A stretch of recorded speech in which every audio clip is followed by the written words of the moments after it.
நமஸ்காரம். திருவண்ணாமலையில் வாழ்ந்து வந்த மகான்களில் ரொம்ப முக்கியமான மகானான யோகிராம் சுரத்குமார் அவர்களுடைய நினைவு நாள் இன்றைக்கு February 20, 2001 அன்னைக்கு தான் அவர் மகாசமாதி ஆன தினம். அவரோட வாழ்க்கை வரலாறு, எப்படி வடக்குலேருந்து திருவண்ணாமலை அடைஞ்சார் அப்படிங்கிற சில முக்கியமான தகவல்களை இன்றைக்கி நம்ம பார்க்கலாம். December 1, 1918 அன்னைக்கு பிறந்தவர். அவருடைய பெயர் ராம் சுரத் குன்வர். இரண்டாவது மகனாக அவர் பெற்றோர்களுக்கு பிறந்தார். உத்தரப்பிரதேச மாவட்டம் நார்தாரா அப்படிங்கிற கிராமத்தில் கங்கை கரையில் அமைஞ்சிருக்கிற இந்த கிராமத்தில் பிறந்தவர். சின்ன வயசுலேயே படிப்பில் ரொம்ப நல்ல விளங்கினவர், ரொம்ப எந்தூசியாஸ்டிக் சைல்டாக இருந்தவர். அந்த சின்ன வயசுலேயே சாதுக்கள் அவள்லாம் கங்கா பரிக்கிரமா அப்படின்னு அந்த கங்கையை ஃபுல்லாக பிரதட்சணம் பண்ணுவாளாம், கங்கோத்ரியிலேருந்து ஆரம்பித்து. அப்படி இந்த நார்தாராங்கிறதும் கங்கை கரையில் அமைஞ்சிருக்கிறதுனால நிறைய சாதுக்கள் அங்கே தங்குவார்கள். அப்படி அந்த சாதுக்களுக்கு உணவு வழங்கி உதவியிருக்கார். அப்படிப்பட்ட அந்த சாது சத்சங்கம் சின்ன வயசுலேருந்தே அவருக்கு ஒரு ஈர்ப்பை, ஒரு ஆனந்தத்தை தந்துள்ளது. 13 வயசில் ஒரு மிக முக்கியமான அனுபவம் அவர் வாழ்க்கையில் நடந்தது. அவர் வீட்டு கிணத்துலேருந்து தண்ணி இறைச்சுருக்கார். அப்போது எதிர்பக்கம் ஒரு குருவி மாதிரி ஒரு பறவை உட்காந்துட்டுருக்கு. அவர் அந்த பறவை இவரை பார்த்துட்டே இருக்க ஆனந்தமாக, இவரும் அதை ஆனந்தமாக பார்த்துட்டுருக்கார். இவர் இழுத்துட்டுருக்கிற அந்த கயிறு எப்படியோ அந்த பறவை மேலே பட்டு அது கீழே விழுந்து இறந்து போய்விட்டது. அதை பார்த்த நம்ம யோகிராம் சுரத்குமார் அவர்கள் ரொம்ப துக்கப்பட்டு அதுக்கப்புறம் அந்த பறவையை எடுத்துன்னு போய் கங்கைக்கரையில் போய் விடுறார். அவருக்கு வாழ்க்கை அப்படிங்கிற தத்துவம், அந்த மரண அனுபவத்தை பார்த்தோன்னே புரியுறது. ரெக்கையெல்லாம் இருக்க, ஏன் அதனால் பறக்க முடியல? இத்தனை நேரம் ஆனந்தமாக நம்மளை பார்த்துட்டு இருந்தது, இப்போ என்ன இல்லை, முன்னாடி என்ன இருந்தது இப்போ என்ன இல்லை அப்படிங்கிற ஒரு ஆழ்ந்த அந்த ஒரு ஆத்ம விசாரம் ஏற்பட்டு அந்த துக்கமே அவருக்கு ஒரு ஆன்மீக வாழ்க்கைக்கு தொடக்கமாக அமைஞ்சுது. அப்படி அந்த நார்தாராங்கிற கிராமத்தில் கபாடியா பாபா அப்படிங்கிறவர் அங்கே வாழ்ந்து வந்துட்டுருந்தார். அவர் ஒரு பெரிய யோகியாக வாழ்ந்து வந்துட்டுருந்தார். நம்ம யோகிராம் சுரத்குமார் அவர்கள் அந்த பாபாவோட நிறையா கால அவகாசம் அவரோட இருந்து அவருக்கு உணவு வழங்கி நிறையா அவரோட டைம் ஸ்பெண்ட் பண்ணி நிறைய ஆன்மீக விஷயங்கள் உரையாடி இருக்கிறார். அவருக்கு கொஞ்ச நாள் ஆக ஆக தனிமை ரொம்ப பிடிக்க ஆரம்பிச்சுது. முதல்லலாம் ரொம்ப குழந்தைகளோட விளையாடின்ற ஒரு அந்த மாதிரி இருந்த குழந்தை வளர வளர, இந்த ஆன்மீக தேடல் வளர வளர தனிமை அவருக்கு ரொம்ப பிடிக்க ஆரம்பிச்சுது. அதுக்கப்புறம் அவரும் ஹையர் ஸ்டடீஸ்லாம் முடிச்சுட்டு நல்லபடியாக படித்து வந்தார். கபாடியா பாபா ஒரு நாள் அவரை, நீ காஷி போய் விஸ்வநாதரை தரிசனம் பண்ணிட்டு வா அப்படின்னு சொல்ல, அவரோட ஆக்ஞைப்படி அவரும் விஸ்வநாதர் கோவில் போய் தரிசனம் பண்ண அப்புறம் அவருக்கு அங்கே ஒரு டிவைன் விஷன் தெரிஞ்சுது. அந்த விஸ்வநாதர் ஒரு ஒளிமயமாக அவருக்கு காட்சி அளித்து அந்த ஒளி யோகியோட ஐக்கியமாகி அந்த ஏகத்துவம் அப்படிங்கிற ஒரு நிலையை அவருக்கு ஒரு டிவைன் விஷனாக அது அந்த அனுபவம் ஏற்பட்டது. அதையே கபாடியா பாபா கிட்ட சொல்கிறார். அதுக்கப்புறம் கபாடியா பாபா அவரை துளசி ராமாயணம், பகவத்கீதை போன்ற உயர்ந்த நூல்களை பாராயணம் பண்ண சொல்கிறார் தினசரி. அவரும் அதை கடைப்பிடிக்கிறார். நம்ம யோகிஜிக்கு மீராபாயோட பாடல்கள், கபீர்தாசரோட பாடல்கள் ரொம்ப ரொம்ப மனசுக்கு பிடிச்சமான விஷயம். 1937 அவர் நல்லபடியாக அந்த மெட்ரிகுலேஷன் ஸ்டடீஸை முடிச்சுட்டு மேற்படிப்புக்கு அலகாபாத் போகிறார். அதுக்கு நடுவில் இவரோட ஃபேமிலி கல்யாணத்துக்கு ஏற்பாடு பண்ணுறா. ஆனால் இவருக்கு அதில் சுத்தமாக இஷ்டமே இல்லை. கல்யாணம் நடக்க போகிறது அதுக்கு முன்னாடி நாள் அவர் அந்த கங்கையிலேயே நீந்தி போய் எப்படியோ வேற ஒரு இடத்துக்கு ஓடி போயிட்டார் அந்த கல்யாண இடத்துலேருந்து. அதுக்கப்புறம் அவரோட தம்பியே அந்த பொண்ணை கல்யாணம் பண்ணிக்கிற மாதிரி ஆகிடுது. ஆனால் 1938 ஒரு வருஷம் கழித்து எப்படியோ இவரை சம்மதிக்க வச்சு ராம் ரஞ்சனி தேவி அப்படிங்கிற ஒரு உத்தமமான ஒரு பெண்மணிக்கு யோகிராம் சுரத்குமாரை கல்யாணம் பண்ணி வைக்கிறா. இல்லற வாழ்க்கையும் வாழ்ந்துன்னு வந்துட்டுருக்க. அவர் மேல் படிப்பையும் அதுக்கப்புறமும் படித்து முடித்து பிஏ இன் இங்கிலீஷ் ஹிஸ்ட்ரிலாம் படிச்சிருக்கார். வாலிபால் பிளேயராகவும் இருந்திருக்கார். ஸ்விம்மிங்கில் ரொம்ப திறமசாலியாக விளங்கியிருக்கார். ரொம்ப தைரியமான ஒரு மனிதராக விளங்கி வந்துட்டுருந்தார். இன்ஃபேக்ட் ரெஸ்லிங்லாம் கூட அந்த மல்வித்தைலாம் கூட கற்றுன்னு அப்படின்னு சொல்லப்படுறது. அப்படி அவருக்கு ஒரு ஆசிரியர் வேலை கிடைக்கிறது. ஆசிரியர் வேலைக்கு அப்புறம் ப்ரொமோஷனும் ஆகி தலைமை ஆசிரியராகவும் ஆறார். 2 குழந்தை அதுக்குள்ளே அவருக்கு பிறக்கிறது. அந்த ஹாலிடே சமயத்தில் அவர் திருப்பியும் அவரோட ஊரான நார்தாராக்கு வந்து அந்த கபாடியா பாபாவை பார்க்குறார். பார்த்து அவரோட ஆன்மீக தேடல் பேரலாக கண்டினியூ ஆகிட்டே இருக்குது. நூல்களை படிக்கிறார், பலவிதமான மகான்களை பற்றி படிக்கிறார். அந்த தேடல் உள்ளே இருந்துகிட்டே இருக்குது. அப்படி அவர் கபாடியா பாபாவை மீண்டும் வந்து சந்தித்து தீட்சை கேட்குறதே அவர் சொல்கிறார். உன்னோட குரு வந்து தெற்கில் இருக்கா அப்படின்னு சொல்லி அவர்கிட்ட சொல்லி அனுப்பிச்சிடுறார். நான் உனக்கு தீட்சை கொடுக்க முடியாது, உன் குரு வந்து தெற்கில் இருக்கான்னு. அப்படி 1947 அவர் திருவண்ணாமலையை நோக்கி வரார். திருவண்ணாமலையை பற்றி கேள்விப்பட்டு அங்கே இருக்கிற ரமண மகரிஷி, பக்கத்திலேயே பாண்டிச்சேரியில் இருக்கிற அரபிந்தோ, அவரோட நூல்களை எல்லாம் படித்து அவளை தேடி தெற்கு நோக்கி வரார். முதல்ல ரமண மகரிஷியை போய் பார்க்குறார். அந்த அனுபவம் ரொம்ப மிக சிறந்ததாக இருக்குது.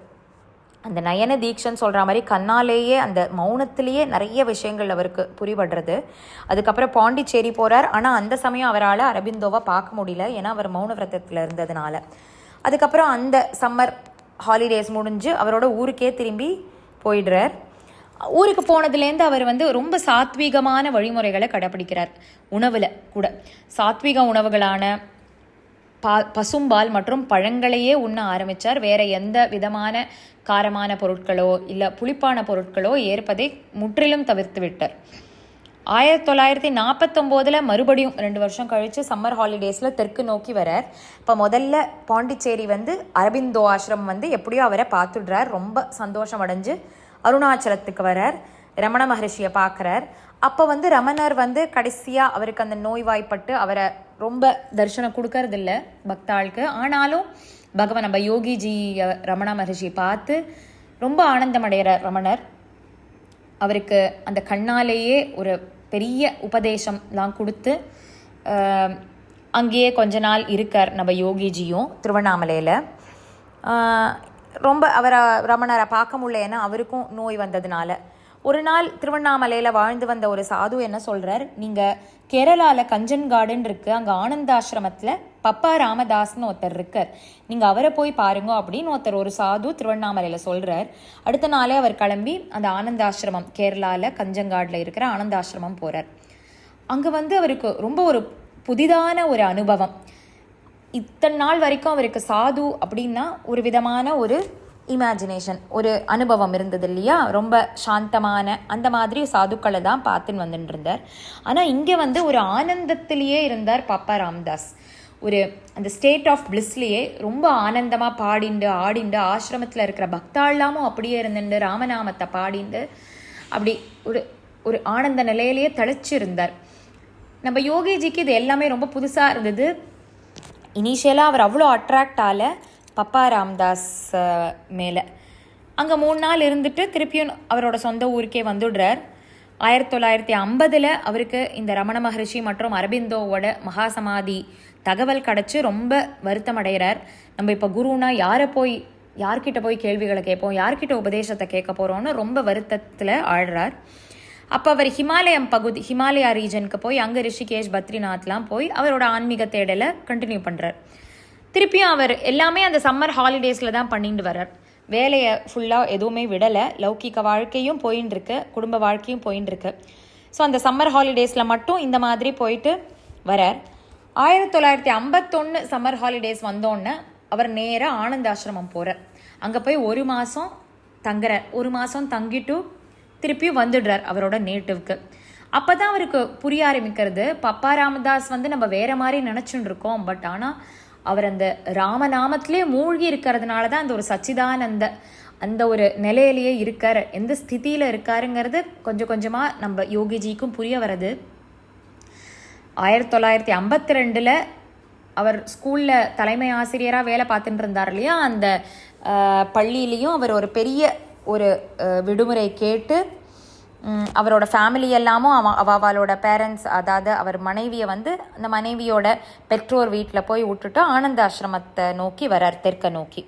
அப்போ வந்து பாப்பா ராமதாஸ் ரொம்ப வேறு மாதிரி இவர் கண் பார்வைக்கு தெரிஞ்சார். யோகிஜியோட நன்னா பேசிண்டு அவருக்கு வந்து மந்திர தீட்சை கொடுக்க வேண்டிய அந்த காலம் வந்தாச்சு அப்படின்னு குருவும் அதை அறிஞ்சுண்டு சிஷ்யனான நம்ம யோகிஜியும் பப்பா ராம்தாஸ் கிட்ட அந்த மந்திர தீட்சையை கேட்குறார். அவர் காதில் நம்ம பப்பா ராம்தாஸ் ஓம் ஸ்ரீராம் ஜெயராம் ஜெய ஜெயராம் அப்படின்னு 3 தடவை அந்த உயர்ந்த ராமநாமத்தை மந்திர தீட்சையாக உபதேசம் பண்ணுறார். 24 மணி நேரமும் இதை சொல்லிகிட்டே இருக்கணும் அப்படிங்கிற ஒரு கட்டளையும் விதிக்கிறார். அதே மாதிரியே யோகிஜி ஒரு கடினமான தபஸ், 7 நாள் ஆகாரம் ஒன்றுமே இல்லாமல் இந்த ராமநாமத்தையே ஓம் ஸ்ரீராம் ஜெயராம் ஜெய ஜெயராம சொல்லிகிட்டே இருக்கார். அந்த மந்திரமும் சித்திச்செடுத்து யோகிஜி ஒரு உயர்ந்த உன்மத்தமான நிலைக்கு போயிட்டு அவருக்கு வெளியில் நடக்கிறது ஒன்றுமே தெரியலை, அப்படி ஒரு நிலையில் வந்தார். அதனாலேயே அந்த ஆசிரமத்தில் இருக்கிற வாளுக்கு இவர் உண்மத்த நிலையில் இருக்கிறத பார்த்துட்டு அங்கே வச்சுக்கிறதுக்கு அவளுக்கு ரொம்ப இஷ்டம் கிடையாது. அதனால திருப்பி ஒரு அருணாச்சலத்துக்கே வந்தார் நம்ம யோகிஜி. ஆனால் அவருக்கு உள்ள அந்த பப்பா ராம்தாஸை பார்க்கணும் அப்படின்னே ஒரு மனசுக்குள்ள ஒரு ஆவல். ஆனால் அவர் வழியில் வரச்சேவே ஈரோடில் அவருக்கு ஒரு சின்ன ஆக்சிடெண்ட் ஆகி அதுக்கப்புறம் அவரோட நண்பர்கள்லாம் அவரோட சொந்த ஊரான உத்தரப்பிரதேசத்துக்கே கூட்டிகிட்டு போகிறார். அதுக்கப்புறம் என்ன ஆறுது, அவர் நிறைய பாரத தேசம் முழுக்க சஞ்சாரம் பண்ணியிருக்கார். எஸ்பெஷலி ஹிமாலயா, ரிஷிகேஷ், வடக்கு திசையிலையும் நிறைய சஞ்சாரம் பண்ணியிருக்கார். அங்கே இந்த மந்திர தீட்சை வாங்கிட்டு அவர் அந்த உண்மத்த நிலையை அடைஞ்சோன்னே அதுக்கப்புறம் சொந்த ஊருக்கு போனப்புறம் எல்லாரும் இவருக்கு ஏதோ பைத்தியம் பிடிச்செடுத்து இந்த மாதிரி திரிஞ்சுட்டு இருக்கார். ராமநாமத்தை சொல்லி கத்தி ஆனந்தத்தில் அப்படியே ஓடுவாராம், பாடுவாராம், ஆடுவாராம். வேலைக்கு போகிறதெல்லாம் அவரால் முடியல, நிறுத்திட்டார். லௌகீக வாழ்க்கையில் ரொம்ப ஈடுபட முடியல. மனைவிக்கும் ரொம்ப துக்கம், ஏதோ ஆழ்த்து போல இருக்கு கணவருக்கு அப்படிங்கிற ஒரு துக்கம். ஆனால் அதுக்கப்புறம் அவர் ஒரு நாள் தன் மனைவியும் அழைச்சுண்டு ஆனந்த ஆசிரமம் வர ஒரு சமயம், உங்கள் ஆசிரமத்திலே நாங்கள் 2 பேரும் இருக்கலாமா அப்படின்னு பப்பா ராம்தாஸ் கிட்ட கேட்குறார். அப்போ பப்பா ராம்தாஸ் சொல்கிறார், ஒரு ஆலமரத்துக்கு அடியில் இன்னொரு ஆலமரம் வர முடியாதுப்பா, நீ ஒரு உயர்ந்த நிலையை அடைஞ்சிட்ட, அதனால் நீ இங்கே இருக்க முடியாதுன்னு சொல்லி அமுச்சுடுறார். அதுக்கப்புறம் அவர் கிட்டத்தட்ட ஒரு 6-7 வருஷம் பாரத தேசம் முழுக்க சஞ்சாரம் பண்ணிட்டு கடைசியாக அந்த அருணாச்சலத்தில் அடையிறார், திருவண்ணாமலையை விட்டு. அதுக்கப்புறம் அவர் போவே இல்லை. 1965 கிட்ட வந்ததுக்கப்புறம் அவர் அதை விட்டு வடக்கோ வேறு எங்கேயுமே நகரவே இல்லை. அங்கே யோகிங்கிற பேர் அவருக்கு எப்படி வந்ததுன்னா, பண்டிட் டி.கே. சுந்தரேஷ் ஐயர்னு பகவான் ரமண மகரிஷியோட ஒரு பெரிய பக்தர், அவர் தான் அவருக்கு யோகி அப்படிங்கிறத அந்த ஒரு நாமத்தை வழங்கினார். அதுக்கப்புறம் 1965 யோகிராம் சுரத்குமார் அப்படின்னு எல்லாராலையும் அழைக்கப்பட்டார். அவரை நம்பி வந்த பக்தாளுக்கு நிறைய அனுகிரகம் பண்ணியிருக்கார். நிறைய விதமான கஷ்டங்கள்லேருந்து வினை தீர்த்திருக்கார். முதல்ல புன்னை மரம் அப்படின்னு ஒரு மரத்துக்கடியிலேயே வாழ்ந்து வந்தார். அப்புறம் அருணாச்சல கோவிலில் பிக்ஷுக்களோட பிச்சைக்காரோட உட்காந்துட்டு இருப்பார். அப்புறம் சன்னதி ஸ்ட்ரீட்டில் ஒரு வீடு ஒரு பக்தர் கொடுத்து அங்கே வாழ்ந்து வர ஆரம்பித்தார்.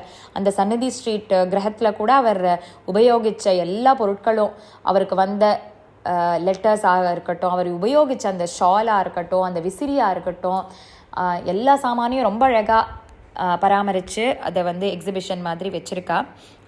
அதுக்கப்புறம் சன்னதி ஸ்ட்ரீட்லேருந்து சுதாமா அப்படிங்கிற ஒரு இடத்துக்கு வந்தால் அப்போ தான் தேவகி மாதாஜி, அதுக்கப்புறம் மற்ற அந்த பக்தாள்லாம் முக்கியமான டிசைபிள்ஸ் ஆஃப் யோகிராம் சுரத்குமார் அவள்லாம் நம்ம யோகிஜியோட சேர்ந்தா. கடைசியாக ஆசிரமம் இப்போ இருக்கு இல்லையா, அந்த பெரிய ஆசிரமம் கட்டி அங்கே யோகிராம் சுரத்குமார் பக்தாள்கள்லாம் நிறைய அனுகிரகம் பண்ணிகிட்டே இருந்தார். அவரோட முக்கியமான உபதேசம் நமக்கு என்னன்னு பார்த்தோன்னா நாம ஜபம். யோகிராம் சுரத்குமார், யோகிராம் சுரத்குமார், யோகிராம் சுரத்குமார் ஜெயகுரு ராயா, இதை சொல்லிகிட்டே இருந்தால் அந்த நாமத்திலேயே நான் இருக்கேன். யாரெல்லாம் இந்த நாமம் சொல்கிறாளோ பிரத்யக்ஷமாக நான் அந்த கிரகத்தில் இருக்கேன், அந்த சொல்கிற பக்தாலோடு இருக்கேன், அந்த அனுகிரகத்தை நான் வாரி வழங்குறேன் அப்படின்னு சொல்கிறார். அதை அனுபவத்தில் உணர்ந்தவா பல பல பல பக்தர்கள். அதனால் மகாசமாதி நாளான நினைவு நாளான இன்னைக்கு யோகிராம் சுரத்குமார் உபதேசித்த அந்த நாம ஜபத்தை நம்ம தொடர்ந்து சொல்லணும். நீங்கள் ராமநாமம் சொல்கிறீளோ இல்லை சிவநாமம் சொல்கிறீளோ யோகிராம் சுரத்குமார் அந்த நாமத்துக்கு ரொம்ப ரொம்ப ரொம்ப மகத்துவம் ஜாஸ்தி அப்படின்னு அவரே சொல்லியிருக்கார். அதனால் நம்ம வாழ்க்கையில் என்ன நாமங்கள் சொல்லிட்டு இருந்தாலும் இந்த யோகிராம் சுரத்குமார், யோகிராம் சுரத்குமார், யோகிராம் சுரத்குமார் ஜெயகுரு ராயா அப்படிங்கிற நாமத்தையும் நம்ம சொல்லி உள்ளுக்குள்ளே நம்ம ஸ்மரணையில் உள்ள நம்ம ஏற்றிக்கணும். அதே வைப்ரேஷனாக மாறணும். அவரோட அனுகிரகம், குருவோட அனுகிரகம் என்றைக்கும் எல்லாருக்கும் கிடைக்கணும் அப்படிங்கிறத சொல்லி பிரார்த்தனை பண்ணிக்கிறேன். योगिराम सूरत कुमार, योगिराम सूरत कुमार, योगिराम सूरत कुमार जय गुरुराया। योगिराम सूरत कुमार, योगिराम सूरत कुमार, योगिराम सूरत कुमार जय गुरुराया। योगिराम सूरत कुमार, योगिराम सूरत कुमार, योगिराम सूरत कुमार जय गुरुराया।